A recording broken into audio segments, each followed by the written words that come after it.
Bien, bueno, primero preguntarle cuál considera quizás que son las principales razones detrás del aumento significativo del presupuesto del Congreso en el último año.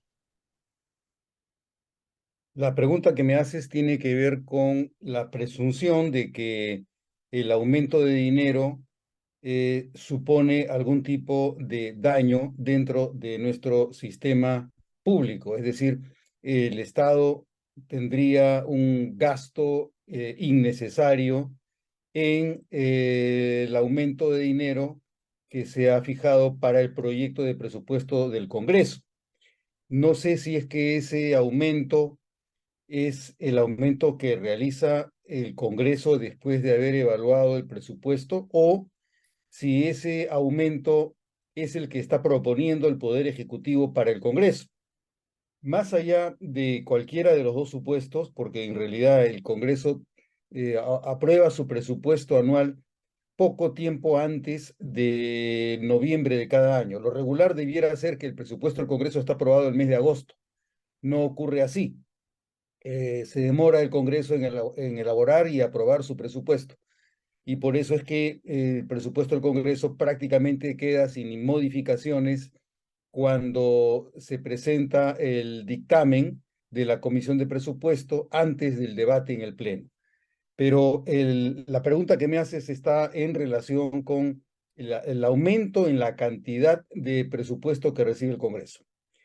Yo lo que me preguntaría sería en qué medida ese aumento cuantitativo es una tendencia que modifica la proporción y el porcentaje que regular y uniformemente mantiene el Congreso respecto del presupuesto general de la República. ¿Por qué? Porque han habido picos en los que el Congreso ha realizado aumentos bastante altos en su presupuesto en relación con el presupuesto general de la República. Por ejemplo, en el periodo 1991-1992, el presupuesto del Congreso llegó, me parece, al 1,20% del presupuesto general de la República. Luego, en el periodo 2000-2001, igualmente el presupuesto del Congreso se elevó significativamente respecto de los promedios anuales. En el caso del 2000-2001, me parece que llegó como al 70% del presupuesto general de la República. El promedio que generalmente tiene el Congreso, si tomamos en cuenta los presupuestos del Congreso en relación con el presupuesto general de la República, desde el año 1980 hasta el año 2022, el presupuesto del Congreso tiende a ser alrededor del 0,6% del presupuesto general de la República.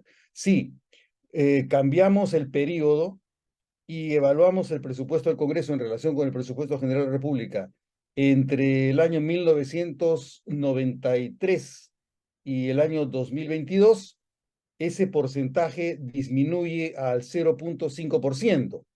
Luego, si hacemos el análisis del periodo 2001 al 2022, el presupuesto del Congreso tiende a bajar al 0,45% aproximadamente. Por lo que me dices, yo deduciría que respecto de la cifra que el año pasado ha sido la fijada para el presupuesto del Congreso, que ha sido, me parece, el 0,35% del presupuesto general de la República, yo asumiría que de repente ha subido un punto o 2 puntos, es decir, 0,37%. Sin embargo, sea 0,35 o 37 o 38%, de todos modos, el presupuesto está debajo del promedio histórico que tiene el presupuesto del Congreso en relación con el presupuesto general de la República. Pero estas cifras, en todo caso, tienen que analizarse a partir de un criterio mucho más amplio que el de la sola mirada que uno realiza del monto que el Congreso se fija para sus actividades orgánicas u organizacionales. Y en principio, el primer factor que debe tenerse en consideración es si es que el sistema democrático que tenemos, que es el sistema de democracia representativa, significa algún nivel de inversión dentro de las prioridades públicas. Porque si el Congreso resultara que es innecesario, obviamente no tendríamos Congreso y obviamente todo dependería solo de un poder del Estado, en cuyo caso habríamos apostado por un sistema no precisamente democrático, sino un sistema más bien autoritario, autocrático, sino tiránico o despótico. Entonces, el mantener un Congreso con las fallas que tiene es parte de un costo o de una inversión, depende cómo se considere, un costo, un gasto, una inversión. Sea como fuese, en cualquier caso, depende mucho de la calidad de los resultados que nos entrega el Congreso. Por lo que estamos descontentos respecto de los resultados, tenemos que tomar en consideración que el costo de la democracia no nos está redituando los ingresos colectivos, sociales o políticos que esperaríamos que tuviese. Yo creo que la pregunta está por ese lado más bien, porque el valor presupuestal cuantitativo del presupuesto del Congreso depende mucho de los resultados que se espera que tengamos con quienes tienen a su cargo el sistema representativo, que son los congresistas, cuyo desempeño está dejando bastante que desear. Este deficiente desempeño, sin embargo, no puede mirarse de espaldas a dos factores. Uno, que los partidos políticos no están invirtiendo lo suficiente en la capacitación de quienes nos proponen cada periodo como candidatos para ocupar un escaño o una curul en el Congreso. Y en segundo lugar, tiene que ver también con las decisiones que toma el pueblo cuando concurre a las elecciones. No me estoy refiriendo a quién gana o a quién pierde en una elección, me estoy refiriendo a que cuando se convocan las elecciones, del 100% de los electores, que somos aproximadamente 25 millones, la tendencia reciente ha sido que más o menos el 30% de la población opta por no ir a votar. Aproximadamente entre el 15 y el 20% opta por votar o nulo o blanco. Y luego, como consecuencia del uso de la valla electoral, alrededor de 8 al 9% no consigue representación, por lo que el Congreso representa solamente a alrededor del 40% de los electores, es decir, de los 25 millones, solamente el 40% tiene algún tipo de representación. Y esa pobre representación que tenemos como consecuencia del acto electoral en el que los protagonistas somos nosotros, está dividido entre originalmente 9 grupos parlamentarios que ahora creo que llegan a 14. Entonces, la posibilidad de que estemos satisfechos ante escenarios de esa naturaleza, con los productos representativos, con los resultados del Congreso, es simple y sencillamente matemáticamente imposible que sea otra que la que tenemos actualmente, salvo que los partidos hubieran invertido más en capacitación de sus candidatos, de sus militantes, de sus invitados, para que los errores que genera la insuficiente preparación en la que invierten los partidos políticos nos represente un valor cualitativamente superior al que actualmente tenemos. Esa sería mi respuesta, Kimberly. Ujú. Ahora, según lo que he estado también leyendo en el diario El Comercio, mi segunda pregunta sería, ¿cómo se puede justificar el incremento de los gastos relacionados con el personal y las obligaciones sociales en el Congreso?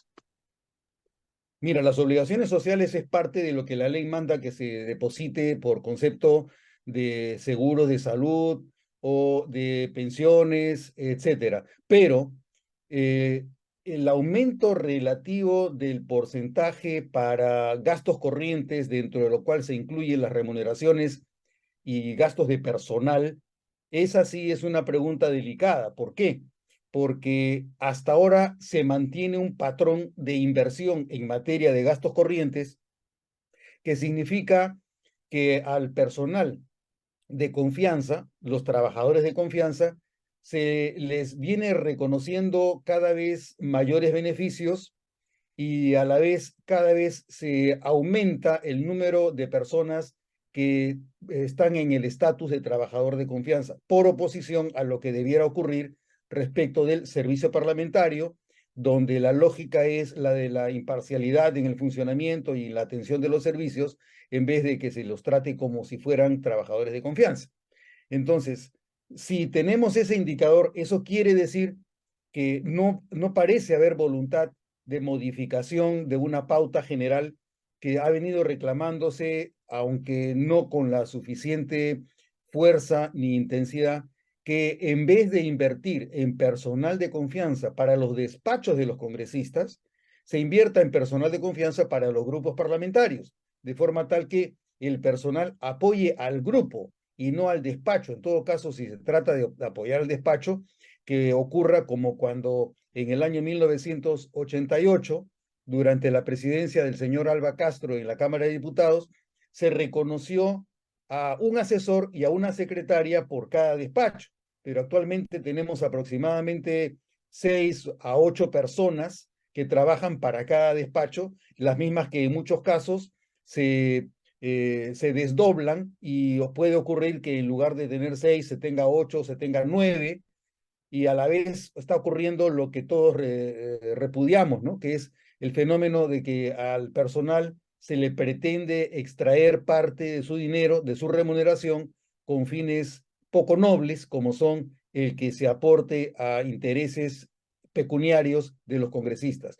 Entonces, no habría mayor justificación para que haya aumento en materia de gastos corrientes ni en materia de remuneraciones, sobre todo si es que es una necesidad a voces, que en vez de invertir en personal para los despachos, pueda invertirse en personal para los grupos parlamentarios o para las comisiones. Ujú. Doctor, ¿qué medidas claro, qué medidas específicas se están tomando para garantizar que los recursos asignados al Congreso se utilicen de manera eficiente y transparente?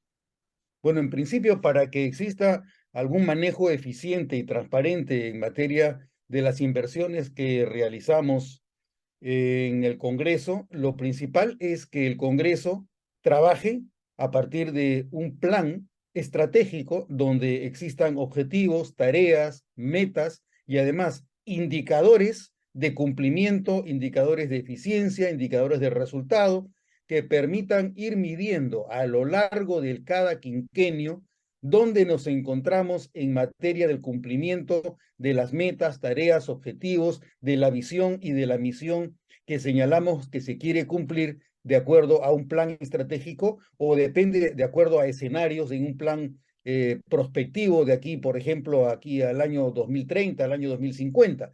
La ausencia de planeamiento en el Congreso es uno de sus peores males, porque cuando se actúa simplemente a partir de la coyuntura o por periodos anuales, estamos ante una situación en la que hay dispendio por mal uso o por insuficiente asignación de las prioridades en las tareas que se tienen que cumplir. Lamentablemente, esto va asociado con fallas en nuestra organización, una de las cuales es que las propias mesas directivas y las comisiones tienen un periodo de duración anual. Entonces, esto no favorece que haya cierta continuidad operativa cuando tú trabajas con planes estratégicos a mediano o a largo plazo. Entonces, se necesita planes estratégicos a mediano o a largo plazo, planes prospectivos, pero también el reportaje de las actividades, de los resultados, de acuerdo a los indicadores, dentro de una lógica en la que los organismos directivos ya no van a durar solamente un año, sino que van a durar la integridad del quinquenio, de forma que haya responsables por la conducción de los objetivos, de las metas, de las tareas, del plan, de la visión y de la misión organizacional del Congreso. Esa sería para mí la principal falla, la ausencia de planes en el trabajo parlamentario.